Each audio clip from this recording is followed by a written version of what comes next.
po ang mga hakbang ng DICT at iba pang mga law enforcement agencies para nga po labanan itong scam? Para reminder lang po sa ating mga tagapanood ngayon. Well, doon sa mga nanonood po sa atin ngayon, tandaan nyo, if it's too good to be true, Yan.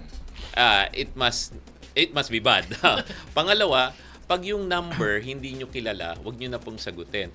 Mas lalo na kapag yung number na tumatawag sa inyo is overseas. Kasi pag overseas yung number, hindi po nakalagay sa SIM registration natin yan. Mahirapan tayong i-trace yan. And panghuli na lang, when in doubt, kunan nyo ng screen cap, padala nyo sa 1326@dict.gov.ph at kami na pong bahala. Magkakaroon po kayo ng feedback within 24 hours. Tapos makakatulong din po kayo na makapag-build ng threat database ba?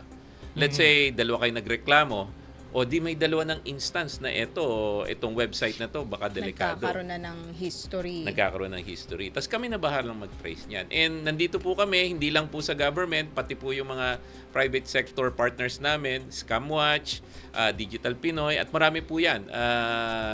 It's a whole of nation approach. Kasama na po yung mga kasama natin sa mga ibang bansa. Manatiling nakatutok sa Abante, sundan kami sa aming mga social media accounts at huwag kalimutang mag-subscribe sa aming YouTube channel, DWAR Abante Radio, para sa mga eksklusibong balita. Ako po si Jigo Postolero.